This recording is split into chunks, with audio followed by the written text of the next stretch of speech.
இன்னைக்கு விவசாயிகள் பற்றியும் கவலைப்படுறதில்லை, பொதுமக்களை பற்றியும் கவலைப்படுறதில்லை, ஒட்டுமொத்த மக்களையே பற்றி கவலைப்படாத ஒரே அரசாங்கம்.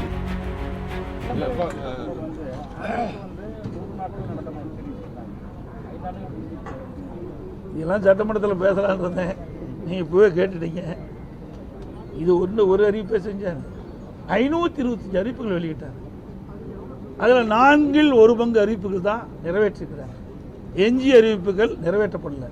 இதற்கு வெள்ளை அறிக்கை வெளியிட வேண்டும் என்று நான் அடிக்கடி குறிப்பிட்டேன். ஊடகத்தின் வாயிலாக, பத்திரிகையின் வாயிலாக சட்டமன்றத்தில் தெரிவித்தேன். அதுக்கு பதிலே இல்லை.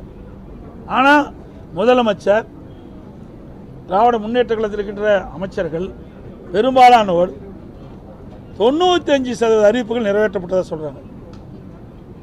அத்தனையும் போய் நீங்கள் கேட்ட மாதிரி சட்டமன்றத்தில் ஒரு வருடத்திற்கு 100 நாட்கள் சட்டமன்ற நிகழ்ச்சி நடைபெறும் என்று சொன்னாங்க. ஆனால் மொத்தமே ஒரு 140 நாள் தான் இருக்குன்னு நான் கருதுகிறேன். இவ்வளோ தான் 5 வருஷத்துலையும் சேர்த்து இந்த அரசாங்கம் இந்த சட்டமன்ற நிகழ்ச்சி நடத்தியிருக்கு.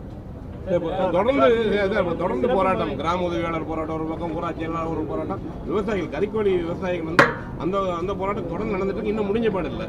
இப்போ இங்கே சட்டமன்ற கூட்டத்தொடரில் ஒவ்வொரு முறையும் வாக்குறுதி கொடுத்துட்டு வராங்க, பேச்சுவார்த்தை நடத்திட்டு வராங்க. இப்போ நீங்கள் எதிர்கட்சி சார்பாக நீங்கள் அந்த போராட்டத்தில் ஈடுபடுறவங்களுக்கு என்ன ஆதரவு தர போறீங்க? ஏற்கனவே இது குறித்து சட்டமன்றத்தில் நாங்கள் கவன ஈர்ப்பு கொண்டு வந்து இந்த அரசுடைய கவனத்தை கொண்டு வந்தோம். அப்படி கொண்டு வந்தும் இந்த அரசு அந்த கறிக்கோழி வளர்க்கின்ற அந்த விவசாயிகளுக்கு எந்த உதவியும் செய்யலை, எந்த நடவடிக்கை எடுக்கலை. இன்றைக்கு அந்த கறிக்கோழி கொள்முதல் செய்கின்ற அந்த நிறுவனத்திற்கு தான் இவர்கள் உதவியாக இருக்காங்க. இதில் பல்லாயிரக்கணக்கான விவசாயிகள் இந்த கறிக்கோழி வளர்ப்பில் ஈடுபட்டுருக்கிறாங்க. அவரெல்லாம் போராட்டம் நடத்தி அந்த போராட்ட நடத்துக்கெல்லாம் கைது பண்ணியிருக்கிறாங்க. இப்போ தான் விடுதலை ஜாமீன் வந்திருக்கிறாங்க. அதெல்லாம் ஒரு சாதாரண விவசாய குடும்பத்தை சேர்ந்தவர்கள். இது அவருடைய வாழ்வாதாரம். இந்த கறிக்கோழி வளர்த்தி தான் குடும்பத்தை நடத்த வேண்டிய சூழ்நிலை இருக்கின்ற காரணத்தினால இன்றைக்கு அதனுடைய கறிக்கோழி வளர்க்கின்ற பொழுது அதனுடைய செலவு அதிகரித்து விட்டது. அது புள்ளிவிவரமாக கொடுக்குறாங்க. அதற்கு உண்டான தொகை அதிகரித்து தான் கேட்குறாங்க. அதை கூட இந்த அரசு சரியான முறையிலே அந்த நிறுவனத்தை அணுகி, அந்த கறிக்கோழி வழக்கிற்கு அணுகி ஒரு பேச்சுவார்த்தை நடத்தி ஒரு சுமமான ஏற்பாட்டை செய்திருக்கணும். ஆனால் அதெல்லாம் இந்த அரசை பற்றி கவலையே கிடையாது. அதை பற்றியும் கவலைப்படுறது கிடையாது. எவ்வளோ போராட்டம் பண்ணாலும் அதை பற்றியும் கவலைப்படுறதில்லை.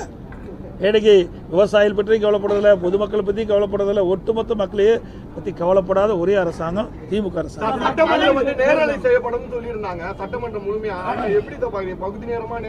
அதாவது நான் பேசும்போது வராது, லிங்க் கொடுக்க மாட்டாங்க. அதையும் பேசும்போது மட்டும் லிங்க் வரும். நான் என்ன கேள்வி கேட்டேன்னு அதை ஒளிபரப்பினா தான் அதற்கு உண்டான பதில் சரியா தவறா என்று மக்கள் புரிந்து கொள்ள முடியும். பல முறை சட்டமன்றத்தில் பேசிட்டோம், நீதிமன்றம் வரைக்கும் போனோம், அங்கேயும் இது வரைக்கும் பெண்டிங்கில் தான் இருக்குது. இன்னும் அதுக்கு முழு தீர்ப்பு கிடைக்கல. அதனால் இதுக்கெல்லாம் விரைவாக விடிவு காலம் வரும். இந்த கூட்டத்தொடரோட இன்னும் இன்றைக்கி அலுவல் ஆய்வுக்குள் நடக்குது, இன்னும் எத்தனை நாள் நடக்குன்னு தீர்மானிப்பாங்க. அந்த நாட்களோட இந்த ஆட்சிக்கு முடிவு கட்டப்படும். மீண்டும் அனைத்து இந்திய அண்ணா திராவிட முன்னேற்ற கழக தலைமை, தேசிய ஜனநாயக கூட்டணி இணைந்து இன்றைக்கு மிகப்பெரிய ஒரு கூட்டணி அமைச்சிருக்கிறோம், வலிமையான கூட்டணி அமைச்சிருக்கிறோம். எங்கள் கூட்டணி நடைபெறுகின்ற சட்டமன்ற பொதுத் தேர்தலில் அதிக இடங்களில் வெற்றி பெற்று அதிமுக ஆட்சி அமைக்கும் என்பதை தெரிவித்து அனைத்து ஊடகங்களுக்கு நன்றி. தெரிந்து கொள்ள கீழ்கண்ட கேபிள் மற்றும் டிடிஹெச் நெட்வொர்க்குகளில் எம்நாடு செய்தி தொலைக்காட்சியை காணுங்கள். பாதகம் செய்பவரை கண்டால் நாம் பயம் கொள்ளலாகாது பாப்பா. மோதி மிதித்து விடு பாப்பா, அவர் முகத்தில் உமிழ்ந்து விடு பாப்பா. அண்மை செய்திகளை உடனுக்குடன் தெரிந்து கொள்ள இணைந்திருங்கள் எம்நாடு தொலைக்காட்சியுடன்.